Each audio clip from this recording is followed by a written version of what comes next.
നാസർ എന്ന വ്യക്തി എന്റെ സ്വന്തം ഉപ്പ തന്നെയാണ്. ആ ചോര തന്നെയാണ് എന്റെ ഞരമ്പിൽ ഓടുന്നത്. പക്ഷെ ആ ബന്ധം 25 വർഷങ്ങൾക്ക് മുമ്പ് മുറിച്ചിട്ട ബന്ധമാണ്. 25 വർഷങ്ങൾക്ക് മുമ്പ് അത് നിന്നുപോയൊരു കാര്യമാണ്. കാരണം അവന്റെ പേര് എഴുതിടാൻ പറ്റൂല എന്നുള്ള ഒരു കാര്യം പറഞ്ഞുകൊണ്ട് മാത്രമാണ് അങ്ങനെ ചെയ്തത്. കാരണം എന്ന് വെച്ചാൽ അതിന്റെ പാണ്ടിക്കാട് കുഞ്ഞാന്റെ ഉടായ്പ ലക്കിയിട്ടുള്ള വിഷയത്തില് രണ്ടുപേരുടെ പുതിയ വീഡിയോസ് നിലവിൽ പുറത്തു വന്നിട്ടുണ്ട്. ഒന്നാം സമ്മാനം അടിച്ച ഷാഫി എന്ന് പറയുന്ന വ്യക്തിയുടെ വീഡിയോയും നാസർ എന്ന് പറയുന്ന വ്യക്തിയുടെ മകനായിട്ടുള്ള അൻവറിന്റെ വീഡിയോയും പുറത്തു വന്നിട്ടുണ്ട്. ഇവർ രണ്ടുപേരുടെയും എക്സ്പ്ലനേഷൻ എന്ന് പറഞ്ഞു കഴിഞ്ഞാൽ നമ്മളെല്ലാവരും പ്രതീക്ഷിച്ചതുപോലെ തന്നെയാണ്. ഇവർക്ക് ഇതുമായിട്ട് യാതൊരു ബന്ധവുമില്ല. എങ്ങനെയോ ഇവർക്ക് ഭാഗ്യത്തിന്റെ പുറത്ത് അടിച്ചതെന്നാണ് ഇവർ പറയുന്നത്. പിന്നെ അൻവർ എന്ന് പറയുന്ന വ്യക്തി, ഈ നാസർ എന്ന് പറയുന്ന വ്യക്തിയുടെ മകനായിട്ടുള്ള അൻവർ, ഈ അൻവർ പറയുന്നത് 25 വർഷമായിട്ട് ഈ നാസർ എന്ന് പറയുന്ന വ്യക്തിയുമായിട്ട് യാതൊരുവിധ ബന്ധവുമില്ലെന്നാണ്. നാസർ എന്റെ ഉപ്പയാണ്, പക്ഷെ ഞാനൊരു ബന്ധം വെട്ടിമാറ്റി എന്നൊക്കെയാണ് പറയുന്നത്. നമുക്ക് എന്തായാലും ഈ അൻവറിന് എന്താണ് പറയാനുള്ളതെന്ന് നമുക്കൊന്ന് കേട്ടിട്ട് വരാം. ഞാൻ ഇട്ടത് എന്റെ വർക്ക് സംബന്ധമായിട്ടുള്ള ഞാൻ ഈ വണ്ടിയിൽ പോകുന്ന വീഡിയോസ് കാര്യങ്ങളായിരുന്നു അപ്ലോഡ് ചെയ്തിട്ടുണ്ടായിരുന്നത്. അപ്പൊ ഞാനിപ്പോ പറയുന്ന കാര്യം എന്താണെന്ന് വെച്ചിട്ടുണ്ടെങ്കിൽ നാസർ എന്ന വ്യക്തി എന്റെ സ്വന്തം ഉപ്പ തന്നെയാണ്. ആ ചോര തന്നെയാണ് എന്റെ ഞരമ്പിൽ ഓടുന്നത്. പക്ഷെ ആ ബന്ധം 25 വർഷങ്ങൾക്ക് മുമ്പ് മുറിച്ചിട്ട ബന്ധമാണ്. 25 വർഷങ്ങൾക്ക് മുമ്പ് അത് നിന്നുപോയൊരു കാര്യമാണ്. 25 വർഷത്തിന് ശേഷം ഈ നാസർ എന്ന് പറയുന്ന എന്റെ ഉപ്പ എന്ന് പറയുന്ന ഈ വ്യക്തി എന്റെ ഉമ്മയെ കല്യാണം കഴിച്ചു എന്ന് പറയുന്ന ഈ നാസർ എന്ന വ്യക്തിയുമായിട്ട് എനിക്ക് നേരിട്ട് യാതൊരു രീതിയിലുള്ള കോണ്ടാക്റ്റോ കാര്യങ്ങളോ എനിക്കില്ല, ഉണ്ടായിട്ടുമില്ല. പല രീതിയിലുള്ള കാര്യങ്ങളാണ് ഈ പലരും പറഞ്ഞു പരത്തുന്നതും പലരും ചെയ്യുന്നതും. ഇപ്പൊ എന്റെ നാട്ടിൽ എന്റെ വീടിന്റെ അടുത്തുള്ള എന്റെ അയൽവാസികളോടും അന്ന് എന്റെ ഉമ്മയെ കല്യാണം കഴിച്ചു കൊടുത്ത ആളുകളോടും അതുപോലെ തന്നെ എന്റെ വീടിന്റെ അടുത്തുള്ള ആളുകളോടും എന്നെ അറിയുന്ന ആളുകളോട് ചോദിച്ചു കഴിഞ്ഞിട്ടുണ്ടെങ്കിൽ എന്നെ കുറ്റപ്പെടുത്തുന്ന ആളുകൾ ഈ ഫൈസൽ ചെറുവാടിയെ പോലുള്ള അദ്ദേഹം ആ മനുഷ്യനെ ഇവിടുന്ന് പോയിട്ട് ഏകദേശം ഒരുപാട് വർഷങ്ങളായി. ഇതൊരു വ്യക്തമായിട്ടുള്ള ഒരു എക്സ്പ്ലനേഷൻ വീഡിയോ ആയിട്ട് നിങ്ങൾക്ക് തോന്നുന്നുണ്ടോ? എനിക്കൊരിക്കലും തോന്നുന്നില്ല. ഞാൻ ഇവരുടെ ഫാമിലി കാര്യം പറയാനായിട്ട് ഞാൻ ആഗ്രഹിക്കുന്നുമില്ല. നമ്മളത് ഇവിടെ പറയേണ്ട കാര്യമൊന്നുമില്ലല്ലോ. നമ്മൾ ഈ പറയാൻ വന്ന വിഷയം എന്ന് വെച്ച് കഴിഞ്ഞാൽ ഈ കൂപ്പൺ, അതായത് ഒരുപാട് നാട്ടുകാരുടെ കാശ് പറ്റിച്ചിട്ട് ഇങ്ങനെ ഒരു ഉടായ്പ് കാണിച്ചതിന്റെ കാര്യം പറയാനായിട്ടാണ്. ഇതിനെ പറ്റിയിട്ടെല്ലാമാണ് നമ്മൾ ഇവിടെ ചോദിക്കുന്നത്. നിങ്ങളുടെ റിലേഷനെ പറ്റിയിട്ടോ നിങ്ങൾക്ക് എന്താണ് സംഭവിച്ചതെന്നോ നമുക്ക് ഈ പറയുന്ന ആൾക്കാർക്കൊന്നും ഇതൊന്നും തിരക്കേണ്ട കാര്യമില്ല. അത് നിങ്ങൾ ആദ്യം മനസ്സിലാക്കുക. പ്രത്യേകിച്ച് ഈ സോഷ്യൽ മീഡിയയിൽ ഈ കുടുംബകാര്യമൊക്കെ വലിച്ചതിനകത്തോണ്ട് കൊണ്ടുവരേണ്ട വല്ല കാര്യമുണ്ടോ? നിങ്ങളും നിങ്ങളുടെ വാപ്പായും തമ്മിൽ പല പ്രശ്നങ്ങളും ഉണ്ടായേക്കാം. നിങ്ങൾക്ക് അത് പേഴ്സണലി തീർക്കാൻ പറ്റുമെങ്കിൽ തീർക്കുക, ഇല്ലെങ്കിൽ അങ്ങനെ തന്നെ ഇരിക്കട്ടെ. പക്ഷെ ഈ ഒരു വിഷയത്തിൽ വെറുതെ ഫാമിലി വിഷയം കൂടെ വലിച്ചിട്ടിട്ട് വീണ്ടും ഈ ഒരു വിഷയം മൊത്തത്തിലൊരു കൊളവാക്കേണ്ട പരിപാടിയൊന്നും ആക്കി വെക്കേണ്ട കാര്യമില്ല. അങ്ങനെ പോകുവാണെങ്കിൽ ഈ ഒരു വിഷയം വേറെ രീതിയിലോട്ട് പോകത്തേ ഉള്ളൂ. എന്തായാലും ഈ പാണ്ടിക്കാട് കുഞ്ഞാൻ എന്ന് പറയുന്ന ഒരു വ്യക്തി ഉണ്ടല്ലോ, അയാളല്ലേ ശരിക്കും ഇതിനുള്ള സമാധാനം പറയേണ്ടത്. അയാളുടെ ഒറ്റ പ്രൊമോഷൻ വീഡിയോ കാരണമാണ് ഇത്ര ആൾക്കാർ ടിക്കറ്റ് എടുക്കാനായിട്ടുള്ള കാരണമൊക്കെ ഉണ്ടായത്. ഇതിനൊക്കെയുള്ള ഒരു വ്യക്തമായിട്ടുള്ള ഒരു എക്സ്പ്ലനേഷൻ നിങ്ങളുടെ ഭാഗത്ത് ന്യായമുണ്ടെങ്കിൽ നിങ്ങൾ കേസ് കൊടുക്കുക. ആരുടെ ഭാഗത്താണ് സത്യം എന്ന് വെച്ച് കഴിഞ്ഞാൽ അത് കണ്ടുപിടിക്കുക. എന്തായാലും ബാക്കി കൂടെ കേട്ടിട്ട് വരാം. പറഞ്ഞ വ്യക്തിയെ ഞാൻ കാണുന്നത് KL ബിജു എന്ന് പറയുന്ന ഒരു വ്യക്തിയുടെ യൂട്യൂബ് ചാനലിലാണ്. പിന്നെ ഞാൻ ഈ മനുഷ്യനെ കാണുന്നത് വളരെ സാമ്പത്തികമായിട്ട് ഞെരുക്കത്തിൽ കുടുങ്ങി സ്വന്തം വീടും സ്വന്തം കയ്യിലുള്ള അധ്വാനിച്ചുണ്ടാക്കിയ വീടും സ്ഥലവും പോകുന്ന രീതിയിൽ ഒരു വീഡിയോ കണ്ടതിന് ശേഷമാണ് പിന്നെ ഞാൻ ആ വീഡിയോ കണ്ടിട്ടാണ് ഈ നമ്പറിലേക്ക് കോണ്ടാക്ട് ചെയ്യുകയും എനിക്ക് കൂപ്പൺ വേണം, അതുപോലെ തന്നെ എന്റെ നാട്ടിലുള്ളവരെ കൊണ്ട് ഞാൻ മാക്സിമം കൂപ്പൺ എടുപ്പിക്കാന്നുള്ള രീതിയിൽ ഞാൻ പറയുകയും ചെയ്തത്. അത് ഒരു മനുഷ്യത്വം എന്നുള്ള രീതിയിലാണ് ഞാൻ ചെയ്തത്. ഒരു മനുഷ്യനെ സഹായിക്കാം. നിങ്ങൾക്കറിയാം, ഞാൻ എന്നെ അറിയുന്ന വ്യക്തികൾക്കറിയാം, എനിക്ക് സ്വന്തമായിട്ട് ഒരു ചാരിറ്റി സംബന്ധമായി പ്രയാസപ്പെടുന്നവരെ സഹായിക്കാൻ വേണ്ടി ഒരു ഗ്രൂപ്പ് ഞാൻ ക്രിയേറ്റ് ചെയ്ത് വെച്ചിട്ടുണ്ട്. ഒരുപാട് 1-2 ആളുകളൊക്കെ എനിക്ക് അതിൽ സഹായിക്കാനും പറ്റിയിട്ടുണ്ട്. പിന്നെ എന്റെ അവസ്ഥ എനിക്കല്ല അറിയുള്ളൂ, ഞാൻ എങ്ങനെയാണ് ജീവിക്കുന്നത്, എന്റെ ജീവിതം എങ്ങനെയാണ് പോകുന്നത്. ഒരു മോനുണ്ട് എനിക്ക്. എന്റെ മോന്റെ ജീവിതം ഇനി ഏത് കോലത്തിലാവും. ഈ ഷാഫി എന്ന് പറയുന്ന വ്യക്തിക്ക് ഒരു മോളുണ്ട്. ആ മോളുടെ ജീവിതം ഏത് അവസ്ഥയിലാവും ഒന്നും ആരും ചിന്തിക്കുന്നില്ല. ഇതിന്റെ സത്യാവസ്ഥ എന്താണെന്ന് അറിയാതെ, ഇതിന്റെ സത്യം എവിടെയാണ് കിടക്കുന്നതെന്ന് അറിയാതെ വെറുതെ എന്തൊക്കെയോ പറഞ്ഞ് ഞങ്ങളെപ്പോലുള്ള സാധുക്കളെ, ഒന്നും അറിയാതെ കൂപ്പൺ എടുത്ത് സഹായിച്ച ഞങ്ങളെപ്പോലുള്ള സാധുക്കളെ വളരെ മോശമായ രീതിയിലാണ് ഇപ്പൊ ചിത്രീകരിച്ചുകൊണ്ടിരിക്കുന്നത്. ഇതിനൊക്കെ ഒരു ഇടയുണ്ടാക്കി വെച്ചത് ആരാണ്? നിങ്ങളെല്ലാവരും തന്നെയല്ലേ? നിങ്ങളൊന്ന് ആലോചിച്ച് നോക്കിക്കേ. നിങ്ങൾക്ക് മാത്രം ഇത്രയും കണക്റ്റഡ് ആയിട്ട് നിൽക്കുന്ന ആൾക്കാർക്ക് മാത്രം കൂപ്പൺ അടിക്കുമ്പോൾ സ്വാഭാവികമായിട്ടും ഇതിനകത്ത് പൈസ മുടക്കിയ ആൾക്കാർക്ക് ചോദ്യം ചോദിക്കാനുള്ള അവകാശമില്ലേ? ഈ പറയുന്ന പാണ്ടിക്കാട് കുണ്ണാനായാൽ പോലും സ്വന്തം ഉപ്പയായാൽ പോലും ഇതിനെല്ലാം ഉത്തരവാദികളാണ്. ഇതൊരു വമ്പൻ ഉടായ്പ തന്നെയാണ്. ഇത് നാട്ടുകാരെ പറ്റിച്ചു തന്നെയാണ്. ഇതിന്റെ സത്യം തെളിയിക്കാൻ പറ്റുമെങ്കിൽ നിങ്ങൾ പോലീസിൽ കേസ് കൊടുത്തിട്ട് ഇതിന്റെ സത്യാവസ്ഥ തെളിയിക്കും. അതെന്തുകൊണ്ട് നിങ്ങൾ ചെയ്യുന്നില്ല?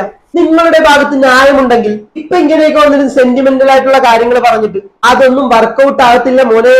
നിങ്ങളെ വളരെ പേഴ്സണൽ ആയിട്ടുള്ള ഫാമിലി ഇഷ്യൂസും കാര്യങ്ങളൊക്കെ നാട്ടുകാരുടെ മുന്നിൽ വന്നിരുന്ന് പറഞ്ഞു കഴിഞ്ഞിട്ട് ഇതിനകത്തൊന്നും ഒരു പരിഹാരം ആകത്തില്ല. ഇങ്ങനെയൊക്കെയാണ് ഈ ഒരു വ്യക്തി വന്നിരുന്ന് പറയുന്നത്. ഈ വ്യക്തി പറയുന്നത് ഇതുമായിട്ട് യാതൊരു ബന്ധവുമില്ല, സഹതാപത്തിന്റെ പുറത്ത് ഒരു 10-13 ടിക്കറ്റ് എടുത്തു കൊടുത്തു, അതാണ് ഈ വ്യക്തി ചെയ്ത ഏറ്റവും വലിയൊരു തെറ്റെന്ന് പറയുന്നത്. ഇനി ഈ സാഫി എന്ന് പറയുന്ന വ്യക്തി 1ാം സമ്മാനം അടിച്ച സാഫി ഇല്ലേ, ഈ സാഫിയുടെ ഒരു എക്സ്പ്ലനേഷൻ ഉണ്ട്, നമുക്ക് അതും കൂടെ കണ്ടിട്ട് വരാം. നമ്മൾ ഈ 13 ടിക്കറ്റ് 13,000 രൂപ ഞങ്ങൾ 3-4 കൂടി എടുക്കണമെങ്കിൽ ഒരാൾക്ക് ഒരു 3,000 രൂപ ചെലവ്. സാധാരണക്കാരൻ അങ്ങനെ എടുക്കുമോ? എടുത്താൽ തന്നെ പോട്ടെ, ഈ 13 ഞാൻ ഒറ്റയ്ക്ക് എടുക്കുമോ? പോട്ടെ, അതും കൂടി. ഈ 13 നമ്മൾ എടുക്കണമെങ്കിൽ അതിന്റെ വേക്കിൽ എന്തൊരു ഉദ്ദേശം ഉണ്ടോ? അത് എന്ത് ഉദ്ദേശമാണെന്നുള്ളത് അത് നെഗറ്റീവായിട്ട് ചിന്തിക്കരുത്, പോസിറ്റീവായിട്ട് ചിന്തിക്കുക. അത് എത്രത്തോളം നമ്മൾ ഇതിന്റെ പുറകെയുള്ളത് പുറത്ത് പറയരുത്. അതൊരു ഫാമിലിക്ക് ബുദ്ധിമുട്ട് വരും. അതായത് എന്താ പറയാ, ഒരു കുടുംബം നശിപ്പിക്കുന്ന കാര്യമായതുകൊണ്ടാണ് നമ്മൾ പുറത്ത് പറയാണ്ടിരുന്നത്. ഇവരുടെ ഈ ഒരു എക്സ്പ്ലനേഷൻ കേട്ടില്ലേ? ആ ഒരു ടിക്കറ്റ് എടുത്തതിന് വ്യക്തമായിട്ടുള്ള ഒരു കാര്യമുണ്ടെന്ന്. അത് ഈ നാസറിന്റെ മകൻ പറഞ്ഞിട്ടാണ് ടിക്കറ്റ് എടുത്തത്. അപ്പൊ നാസറിന്റെ ഫാമിലി ഇഷ്യൂസും കാര്യങ്ങളൊക്കെ ഇവർക്ക് അറിയാവുന്നതാണ്. അപ്പൊ ആ ഒരു ഭാഷയുടെ പുറത്ത് ആ ഫസ്റ്റ് പ്രൈസ് ഇവർക്ക് കിട്ടണമെന്നുള്ള രീതിയിലാണ് ഇത് കേട്ടിട്ട് എനിക്ക് തോന്നുന്നത്. ഇതിപ്പോ നിങ്ങളൊക്കെ ഇങ്ങനെ വന്നിരുന്നിട്ട് പബ്ലിക്കിന്റെ മുമ്പിൽ പറയുമ്പോൾ സംശയത്തിന്റെ കണ്ണിലല്ലേ കാണാൻ പറ്റത്തുള്ളൂ. ഒരിക്കലും നിങ്ങൾ നല്ല രീതിയിലാണെന്ന് നമുക്ക് കാണാൻ പറ്റത്തില്ല. ബാക്കി കൂടെ കേൾക്കാം. പക്ഷെ ഇതിന്റെ പുറകിൽ ഒരുപാട് ആൾക്കാർ കൂടി ഇങ്ങനെ ഒരുപാട് കാര്യങ്ങൾ പുറത്തു വരുമ്പോൾ നമുക്ക് പിന്നെ അത് പറയാതിരിക്കാൻ പറ്റില്ല. അപ്പൊ 14 രൂപയുടെ ടിക്കറ്റ് ഞങ്ങൾ എടുത്തത് അത് എന്തുകൊണ്ടാന്നുള്ളത് സ്വാഭാവികമായിട്ട് ചിന്തിച്ചാൽ മതി. കാരണം വെച്ച് കഴിഞ്ഞാൽ നമ്മളിപ്പോ ഫസ്റ്റ് ഓർഡറിൽ കിട്ടുന്ന ലാഭം സാധാരണ നമ്മൾ എന്താ ചെയ്യുക? നമ്മൾ എന്തെങ്കിലും ഒന്നെങ്കിൽ നന്മ പ്രവൃത്തി ചെയ്യും, അല്ലെങ്കിൽ അത് വണ്ടിന്റെ പിന്നെ ഇതിലേക്കോ അല്ലെങ്കിൽ വേറെന്താ ആവശ്യങ്ങളിലേക്കോ അല്ലെങ്കിൽ സ്വന്തം ആവശ്യങ്ങളിലേക്കാണ് എടുക്കുക. ഇത് നമ്മളോട് ഒരു ആവശ്യപ്പെട്ടപ്പോ നമ്മളോട് അവരെ അവസ്ഥ പറഞ്ഞ സമയത്ത് നമ്മൾ സഹായമായിട്ട് കൊടുത്തൊരു പൈസയാണ്. അത് നമ്മൾ കൂട്ടത്തിൽ തന്നെ ഒരാൾക്ക് തന്നെ നമ്മൾ കൊടുത്ത പൈസയാണ്. അത് അയാൾ തന്നെയാണ് ആ കാര്യങ്ങളൊക്കെ ചെയ്തത്. ടിക്കറ്റ് കാര്യങ്ങളൊക്കെ എടുത്തത് ആ വ്യക്തി തന്നെയാണ്. അപ്പൊ ആൾ തന്നെയാണ് ടിക്കറ്റും കാര്യങ്ങളൊക്കെ. ടിക്കറ്റ് അപ്പൊ തന്നെ നമ്മളെ തന്നും ചെയ്തു. അതെ, അത് എഴുതിയിട്ടത് ഞങ്ങളുടെ പേരിലുമാണ്. ഞങ്ങളുടെ പേരിലാണ്. കാരണം അവന്റെ പേര് എഴുതിടാൻ പറ്റൂല എന്നുള്ള ഒരു കാര്യം പറഞ്ഞുകൊണ്ട് മാത്രമാണ് അങ്ങനെ ചെയ്തത്. ഇതിനകത്ത് നല്ല ക്ലിയർ തന്നെയാണ്. ഇത് അവർ അക്സെപ്റ്റ് ചെയ്യുന്നുണ്ട്. ഇവര് ഈ അൻവർ എന്ന് പറയുന്ന വ്യക്തി പറഞ്ഞിട്ടാണ് ടിക്കറ്റ് എടുത്തതെന്ന്. പ്രൊഫഷൻ കോഡ് ചോദിക്കാണ്ട് ആ പുള്ളി എഴുതിയിട്ടതാണെന്നും അതും പോരാണ്ട് നിങ്ങളൊന്ന് റീവൈൻഡ് ചെയ്ത് നോക്കിക്കേ. ഈ പാണ്ടിക്കാട് കുഞ്ഞാണ്ട് ഈ നറുക്കെടുപ്പ് നാടകമൊക്കെ ഒന്ന് കണ്ടു നോക്കിക്കേ. ഇതൊക്കെ ഒരു വ്യക്തമായിട്ടുള്ള പ്ലാനിങ് ആയിട്ടല്ലേ തോന്നത്തുള്ളൂ. ഇത് ഇവര് തന്നെ വന്നിരുന്ന് പറയുന്നുണ്ട് നമ്മൾ ഈ ടിക്കറ്റ് എടുത്തതിന്റെ പുറകിൽ വേറെന്തോ ഉദ്ദേശമുണ്ടെന്ന്. വീണ്ടും നിങ്ങളെ സംശയത്തിന്റെ കണ്ണിൽ കാണാനായിട്ട് നിങ്ങൾ ഈ വന്നിരുന്ന് എക്സ്പ്ലനേഷൻ ചെയ്യുകയല്ലേ. ഇതൊരു വ്യക്തമായിട്ടുള്ള എക്സ്പ്ലനേഷനോ കാര്യങ്ങളോ ഒന്നും അല്ല. ഇതൊരു ബെറ്റർ ആയിട്ടുള്ള ഐഡിയ എന്ന് പറഞ്ഞു കഴിഞ്ഞാൽ ആരെങ്കിലും കൊണ്ട് കംപ്ലൈന്റ് കൊടുക്കുക.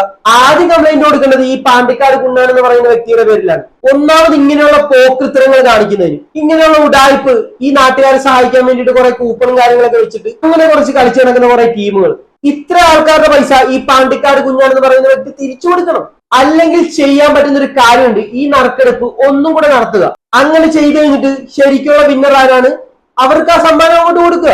അതാണ് നിങ്ങൾക്ക് ഇതിനകത്ത് ചെയ്യാൻ പറ്റുന്ന ഒരു പരിപാടി എന്ന് പറയുന്നത്. ബാക്കി കൂടെ കാണാം. കാരണം എന്താ വെച്ചാൽ അതിന്റെ പുറകത്തെ കാര്യങ്ങൾ എന്താ വെച്ചാൽ ഒരുപാട് കുടുംബം നശിപ്പിക്കുന്ന കാര്യങ്ങളാണ്. അത് വരാണ്ടിരിക്കാൻ വേണ്ടിയിട്ടാണ് അങ്ങനെ ചെയ്തത്. ഇതിന്റെ പുറകില് ഇത് എല്ലാം എന്താ പറയാ വെളിപ്പെടുത്തിയിട്ട് ആ കുടുംബത്തിന് എന്തെങ്കിലും സംഭവിച്ചു കഴിഞ്ഞാല് ആ വെളിപ്പെടുത്തുന്നവര് ഇതിന്റെ പുറകിൽ കുടുംബം എന്നുള്ളത് ഉറപ്പാണ്. കാരണം വെച്ചാൽ ഒരു കുടുംബം നശിപ്പിച്ചിട്ട് എന്താക്കരുത്, നിങ്ങൾ റീച്ച് ഉണ്ടാക്കരുത്. നമ്മൾ എന്തിനാണ് നിങ്ങളുടെ കുടുംബം നശിപ്പിക്കുന്നത്? അതിന്റെ ഒരു ആവശ്യമില്ലല്ലോ. നിങ്ങൾ ഈ കാണിച്ചു കൂട്ടിയ ഉടായ്പിനെ കുറിച്ചിട്ടാണ് നമ്മൾ നോക്കുമ്പോൾ നിങ്ങൾ എല്ലാവരും പരിചയമുള്ള ആൾക്കാർ തന്നെയാണ്. പരിചയമുള്ള ആൾക്കാർക്ക് മാത്രമാണ് ഈ സമ്മാനമൊക്കെ അടിച്ചിരിക്കുന്നത്. അപ്പൊ സ്വാഭാവികമായിട്ട് എല്ലാവരും ഇതിനെ കുറിച്ച് ചോദിക്കത്തില്ലേ?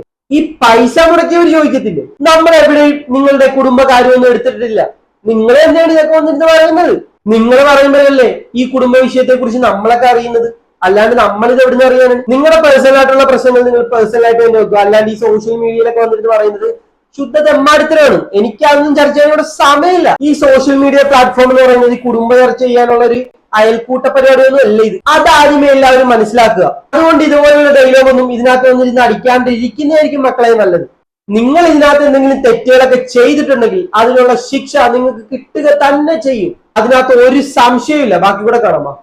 മാത്രമേ പറയാം. ഇപ്പൊ ആകെ ചെയ്തൊരു തെറ്റ് എന്ന് പറഞ്ഞാൽ ഞങ്ങൾ അയാളെ സഹായിച്ചെന്നൊരു തെറ്റും ആ കൂപ്പൺ കഷ്ടകാലത്തിന് ഞങ്ങൾക്ക് അടിച്ചെന്നൊരു തെറ്റും ഇത് അടിച്ച സ്ഥിതിക്ക് അവർ തമ്മിലുള്ള ബന്ധം പുറത്തായി എന്നുള്ള ആകെ പ്രശ്നമായി. കാരണം വെച്ചാൽ ഞങ്ങൾക്ക് അടിച്ചുകൊണ്ട് ഞങ്ങൾക്ക് അതിൽ ഒരു പ്രശ്നമല്ല. ഞങ്ങൾ പറഞ്ഞില്ല ഞങ്ങൾക്ക് അടിച്ചുകൊണ്ട് ഞങ്ങൾക്ക് ആ വീട് വേണ്ട ഞങ്ങൾ ആരോടും പറഞ്ഞിട്ടില്ല. ഏത് ഇപ്പൊ കഴിഞ്ഞിപ്പം ഇങ്ങനെ കുറച്ചു മുമ്പ് യൂട്യൂബിൽ ഒരാൾ പറയുന്നത് കേട്ടു ഞങ്ങൾ ആ വീട് വേണ്ടാന്ന് വെച്ചു. ആര് വേണ്ടാന്ന് വെച്ചു? ഞങ്ങൾ വേണ്ടാന്ന് വെച്ചിട്ടില്ല. വീട് വേണ്ടാന്ന് വെക്കുകയല്ല ചെയ്തിട്ടുള്ളത്. ഞങ്ങൾ അവിടെ പോയി താമസിക്കുന്നില്ല. പകരം തൽക്കാലം മൂപ്പര് അവിടെ നിന്നോട്ടെ, പേപ്പറും കാര്യങ്ങളൊക്കെ ക്ലിയർ ആയതിനു ശേഷം ഞങ്ങൾ എന്താക്കും, ഒന്നില്ല ഇത് കച്ചവടാക്കുകയോ അല്ലെങ്കിൽ അതിനനുസരിച്ചുള്ള കാര്യങ്ങൾ ചെയ്യുകയോ ചെയ്യും. അതാണ് പറഞ്ഞിട്ട് പോകുന്നത്. അല്ലാണ്ട് ഞങ്ങൾക്ക് വേണ്ടാന്ന് പറഞ്ഞിട്ടില്ല. ഞങ്ങൾക്ക് വേണ്ടാന്ന് പറയാൻ ഇത്രയും നിങ്ങൾ ചിന്തിച്ചാൽ ഇത്രയും നാണം കിട്ടി ഇത്രയും പുറത്ത് എല്ലാവരും അറിഞ്ഞ സ്ഥിതിക്ക് ഞങ്ങളിത് പിന്നെ അവിടെ കൊടുത്തു പോരുമോ? പല യൂട്യൂബേഴ്സും പറയുന്നത് ഇപ്പൊ ഞങ്ങളതിൽ ഉടായ്പ കാണിച്ചു, എന്താ പറയാ ഞങ്ങളതിൽ എന്താ പറയാ അങ്ങനെ കളിച്ചു അങ്ങനെ ഒത്തു കളിച്ചു. ഈ പറയുന്ന പിന്നെ നാസർക്കായിട്ടോ അല്ല എന്താ മറ്റൊരു യൂട്യൂബർ പാണ്ടിക്കാട് കുഞ്ഞാനായിട്ട് ഞാൻ കോണ്ടാക്ട് ചെയ്തിട്ടില്ല. എന്റെ കുടുംബക്കാരനാന്ന് പറയുന്ന ആൾക്ക്. പിന്നെ പല ആൾക്കാരും എനിക്ക് പനമയത്തെ വീട് അടിച്ചത്, പല ആൾക്കാരും എനിക്ക് കമ്പളക്കാട് വീട് അടിച്ചത്. അതേപോലെ കുറെ ആൾക്കാർ പറഞ്ഞു ബത്തേരി വന്നു അന്വേഷിച്ചു. പിന്നെ അതേപോലെ എവിടെ വന്നു അന്വേഷിച്ചു എന്നുള്ള കാര്യം കൃത്യമായിട്ട് പറയും. കാരണം ബത്തേരി വന്ന് അന്വേഷിച്ചിട്ടുണ്ടെങ്കിൽ ഈ പറഞ്ഞ കാര്യങ്ങളൊക്കെ തെറ്റാണെന്ന് തെളിയിക്കാൻ പറ്റും. പറയുന്നത് ഈ പറയുന്ന വ്യക്തിക്ക് 10-12 വർഷമായിട്ട് ഗോൾഡിന്റെ പരിപാടിയാണ്, നിലവിൽ ഇന്റർലോക്കിന്റെ പരിപാടിയാണ് 2 മാസമായിട്ട്. അങ്ങനെയൊക്കെയാണ് വേണമെന്ന് പറയുന്നത്. അപ്പൊ കണ്ടെത്തിയ കണ്ടെത്തലുകളെല്ലാം സത്യം തന്നെ ആയിരുന്നു. ആദ്യമേ ഒരു പക്ഷേ എല്ലാവർക്കും അറിയായിരുന്നെങ്കിൽ നമ്മൾ ഇങ്ങനെയൊന്നും ചെയ്യത്തില്ലായിരുന്നു. ഇതെല്ലാം കൂടെ എടുത്ത് കൂട്ടി വെച്ച് വായിക്കുമ്പോൾ നമുക്ക് എന്താണ് തോന്നുന്നത്? അതും പോരാത്തതിന് നമ്മളൊന്നും തിരക്കി പോണ്ട, നിങ്ങളായിട്ട് വന്നിരുന്നതിനെല്ലാം പറഞ്ഞു തരുന്നുണ്ട്. അതായത് ഈ പറയുന്ന അൻവറിന് പേഴ്സണൽ ഇഷ്യൂസ് ഒക്കെ ഉണ്ടെന്ന്, അതായത് ഫാമിലി ഇഷ്യൂസും കാര്യങ്ങളൊക്കെ ഉണ്ടെന്ന്. ഈ അൻവർ എന്ന് പറയുന്നു ഈ നാസർ എന്ന് പറയുന്ന വ്യക്തിയായിട്ട് 25 വർഷമായിട്ട് ഒരു ബന്ധമില്ലെന്ന്. ഇത് കേട്ടിട്ട് ഈ പറയുന്ന നാസറും ഒരു നല്ലൊരു വ്യക്തിയായിട്ട് നമുക്ക് തോന്നുന്നില്ല. അപ്പൊ ഓക്കെ, ഈ ഒരു വിഷയവുമായി ബന്ധപ്പെട്ട് നിങ്ങൾക്ക് എന്താണ് തോന്നുന്നത് വെച്ച് കഴിഞ്ഞാൽ അടിയിൽ കമന്റ് ബോക്സിൽ രേഖപ്പെടുത്തുക. നമുക്ക് അടുത്ത വീഡിയോയിൽ കാണാം. Bye bye.